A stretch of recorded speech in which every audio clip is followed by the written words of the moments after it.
हमारा टॉपिक है outcomes of democracy और इस चैप्टर में हमें पढ़ना है how do we assess democracies outcome, accountable, responsive and legitimate government, economic growth and development, reduction of inequality and poverty, accommodation of social diversity, dignity and freedom of the citizens.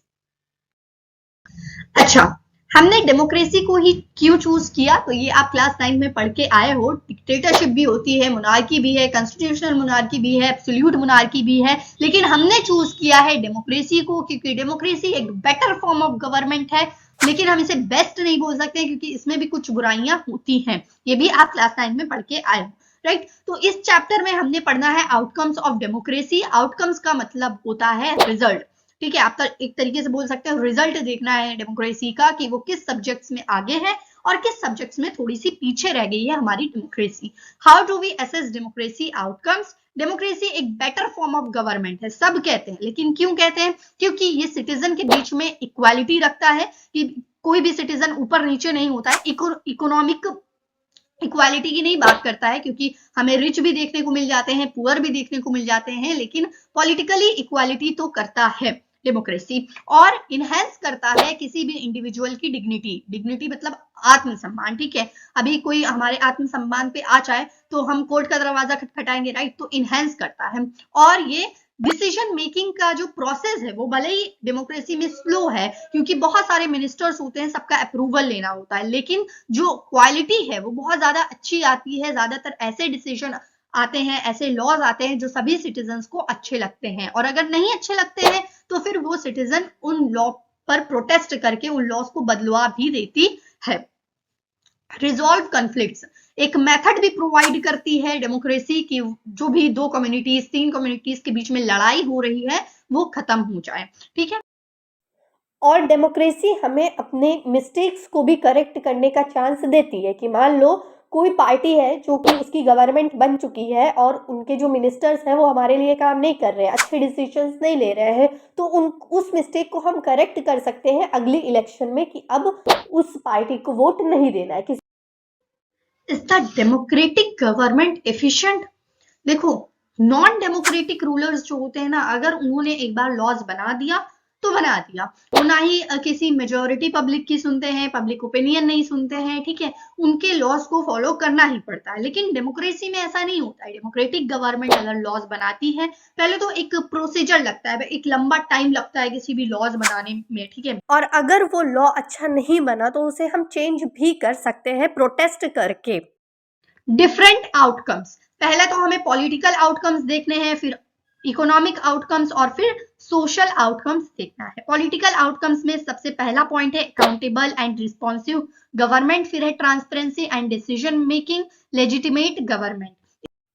Economic outcomes में हमें economic growth and development, reduction of inequality and poverty, और social outcomes में हमें accommodation and social diversity, dignity and freedom of citizens.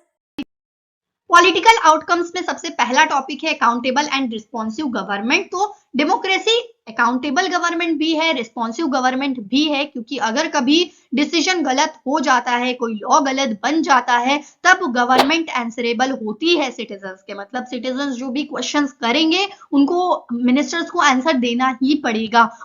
और democracy एक responsible government भी। And decision making, देखो transparency को अगर हम अपनी भाषा में बोले तो डिसीजन मेकिंग के दौरान उस प्रोसेस में जितनी भी खिचड़ी पक रही है, अगर तुम वो देख सकते हो तो उसे बोला जाता है ट्रांसपेरेंसी। तो डेमोक्रेसी में ट्रांसपेरेंसी होती है, कोई भी न्यूज चैनल खोल लो तो वहां पे मिल जाएगा ट्रांसपेरेंसी।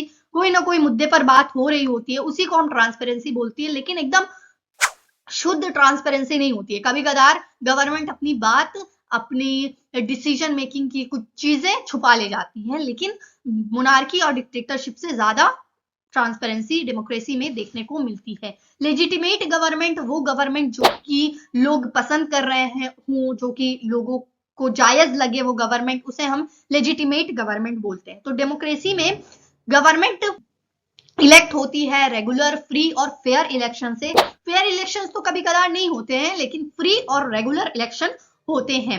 और अगर गवर्नमेंट कुछ ऐसा कर रही है जो कि कॉन्स्टिट्यूशन के अगेंस्ट है, तो फिर लोग उसे जुडिशरी को चैलेंज भी दे सकते हैं, मतलब वो केस जुडिशरी को दे सकते हैं। इकोनॉमिक आउटकम्स में हम economic growth, development, reduction of poverty and inequality को देखने वाले हैं। तो डेमोक्रेसी में देखने को मिला है कि इकोनॉमिक ग्रोथ में डेमोक्रेसी डिक्टेटरशिप से थोड़ी सी पीछे है। क्यों पीछे है? क्योंकि गवर्नमेंट ज्यादा अमीर लोगों पर ध्यान देती है। तो पहली बात तो ये कि इकोनॉमिक आउटकम्स में डेमोक्रेसी थोड़ी सी पीछे रह गई है डिक्टेटरशिप से, और दूसरा ये कि गवर्नमेंट ज्यादा ध्यान देती है अमीरों पर, रिच लोगों के ऊपर ज्यादा ध्यान देती है। इस वजह से अमीर जो होते हैं वो और अमीर बनते जाते हैं और गरीब और भी ज्यादा गरीब बनते जाते हैं। जो इकोनॉमिक ग्रोथ होती है वो कुछ चीजों पर डिपेंड भी होती है, जैसे कंट्री की पॉपुलेशन कैसी है, ग्लोबल सिचुएशन कैसा है, उस कंट्री का रिलेशन कैसा है दूसरी कंट्रीज के साथ, और उस कंट्री में कैसी कैसी इकोनॉमिक पॉलिसीज हैं। हाँ, तो ये तो हमने देख लिया reduction of inequality and poverty. तो डेमोक्रेसी में गवर्नमेंट साथ तो देती है अमीर लोग का, लेकिन वो गरीबी भी नहीं चाहती है। गरीबी मिटाने के लिए भी वो बहुत स्टेप्स लेती है, लेकिन फेल हो जाती है। तो डेमोक्रेसी में गवर्नमेंट पॉलिटिकल इक्वालिटी तो पूरी पूरी देता है, लेकिन इकोनॉमिक इक्वालिटी नहीं देता है। इकोनॉमिक अभी भी इनइक्वालिटी देखने को मिलती है। तो सोशल आउटकम्स देखते हैं। सोशल आउटकम्स में हमको देखना है एकोमोडेटिंग सोशल डाइवर्सिटी, मतलब सब आपस में मिलजुल कर रह रहे हैं या नहीं, डिग्निटी, सम्मान और फ्रीडम, ये सब हमको अब देखना है। तो एकोमोडेशन ऑफ सोशल डाइवर्सिटी हमने श्रीलंका और बेल्जियम का केस देखा था पावर शेयरिंग वाले चैप्टर में। तो श्रीलंका में क्या हुआ था, श्रीलंका की गवर्नमेंट सिन्हाला स्पीकर्स को सपोर्ट करने लगी थी, तो वहाँ पे एकोमोडेशन नहीं हुआ था, वहाँ पे लड़ाई होने लग गई थी। और वहीं बेल्जियम में एकोमोडेशन हुआ था, कॉन्स्टिट्यूशन में चेंजेस लाए गए थे ताकि सब लोग मिलजुल कर रहे। डेमोक्रेसी हमको फ्रीडम भी देता है और डिग्निटी मतलब सम्मान भी देता है। ठीक है, यस। अब एक चीज यहाँ पे और है, मेजोरिटी।